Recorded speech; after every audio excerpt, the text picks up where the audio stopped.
एक समय की बात है, एक जंगल में एक शिव भक्त चिड़िया रहती थी। वह बहुत ही ध्यानी और त्यागी थी। चिड़िया को भगवान शिव की पूजा और ध्यान करने में बहुत आनंद आता था।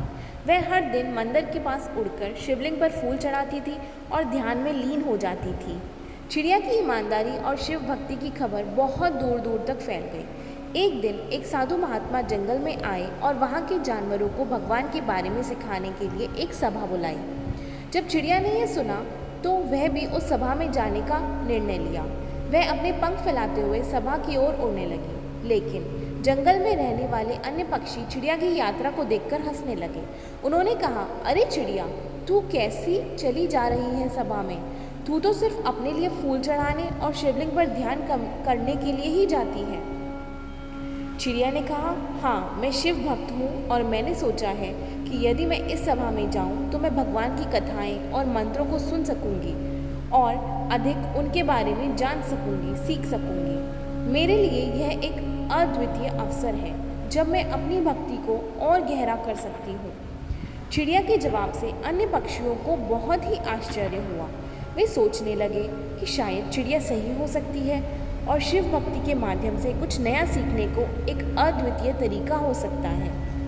इस प्रकार चिड़िया सभा में पहुंची और सभी पक्षियों ने अपनी चमकती हुई आंखों से देखा कि चिड़िया बहुत सुंदर भजन गाती है और भगवान शिव के बारे में अद्भुत कथाएं सुनाती है। सभी पक्षियों को उनकी भक्ति के प्रति आदर बढ़ गया और वे अपने जीवन में भगवान के प्रति अधिक समर्पण और भक्ति लाने के लिए प्रेरित हुए।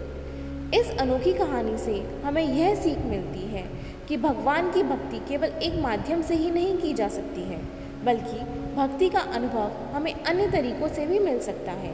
चिड़िया ने अपनी निष्ठा और समर्पण के माध्यम से दूसरों को प्रेरित किया और उन्हें भक्ति के महत्व का अनुभव कराया।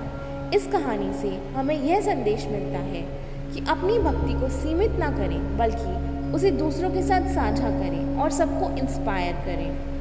चिड़िया की इस अनोखी कहानी ने दिखाया कि भक्ति कोई व्यक्तिगत साधन नहीं है, बल्कि वह एक सामाजिक और परंपरागत साधना भी है। जब हम अपनी भक्ति को दूसरों के साथ साझा करते हैं तो हम सामरिक संबंधों का निर्माण करते हैं और एक समूह के रूप में शक्तिशाली होते हैं। इस कहानी से हमें यह भी सिखाया जाता है कि भगवान की भक्ति के लिए कोई विशेष धर्म या जाति की परेशानियों की आवश्यकता नहीं होती है। हमें सिर्फ और सिर्फ अपने मन, मनुष्यता और समर्पण के माध्यम से भगवान की ओर आगे बढ़ना चाहिए। यह हमें सिखाती है कि जीवन में एक उद्दीपना और दिशा की आवश्यकता होती है। चिड़िया ने अपनी भक्ति के माध्यम से अपने आसपास के जीवों को प्रेरित किया और उन्हें भगवान की अद्वितीयता का अनुभव कराया। हमें यह याद रखना चाहिए कि हमारी भक्ति का परिणाम न केवल हमारे अपने व्यक्तिगत उन्नति में होना चाहिए, बल्कि हमें दूसरों की सहायता करने और उन्हें प्रेरित करने का भी साधन बनना चाहिए। चिड़िया की यह अनोखी कहानी हमें एक महत्वपूर्ण संदेश देती है कि भक्ति हमारे जीवन का महत्वपूर्ण हिस्सा होने के साथ साथ यह हमारे समाज के लिए भी महत्वपूर्ण है।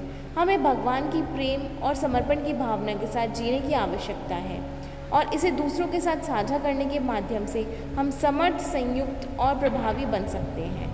इस अनोखी कहानी के माध्यम से हमें यह समझने का अवसर मिलता है कि शिव भक्ति के लिए कोई विशेष स्थान या प्राप्ति की आवश्यकता नहीं होती है।